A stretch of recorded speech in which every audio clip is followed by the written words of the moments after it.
ఒక అడవిలో ఒక నక్క ఉండేది. దగ్గరలో ఉన్న ఒక చెరువు వద్ద ఒక కొంగ కూడా ఉండేది. వారిద్దరికీ మంచి స్నేహం కుదిరింది. ఒకరోజు నక్క కొంగను తన ఇంటికి భోజనానికి రమ్మని పిలిచింది. కొంగ దానికి అలాగే మిత్రమా అంటూ సమాధానమిచ్చింది.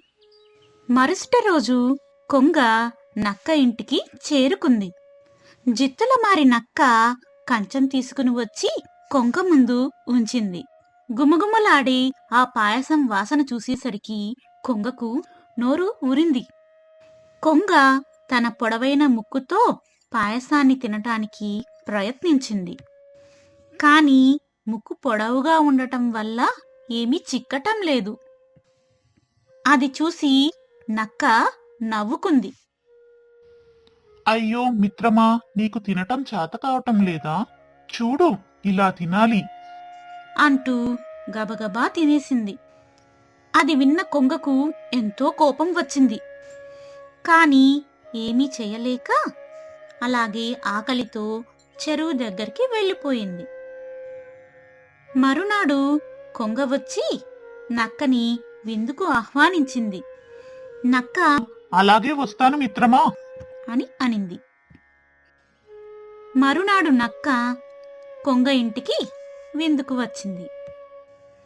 కొంగ నక్కను కూర్చోపెట్టి చేపల పులుసు ఉన్న కూజాను తన ముందు ఉంచింది.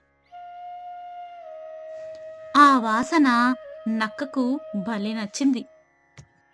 చేపల పులుసుని తినడానికి ఎంతో ప్రయత్నం చేస్తోంది. కాని తినటానికి వీలు కాలేదు. ఎందుకంటే ఆ కూజ ఎంతో పొడవుగా ఉంది. అయ్యో మిత్రమా, నీకు తినటం చేత కావటం లేదా? ఇలా చూడు, ఇలా తినాలి అంటూ కొంగ తన పొడవైన ముక్కును కూజాలో పెట్టి మొత్తం జుర్రుకు తినేసింది.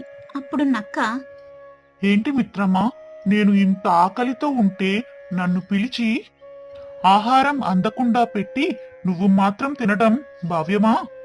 అని అంది.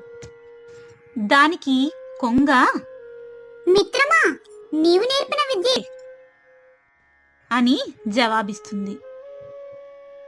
అప్పుడు నక్క నోరు మెదపకుండా ఇంటి దారి పట్టింది.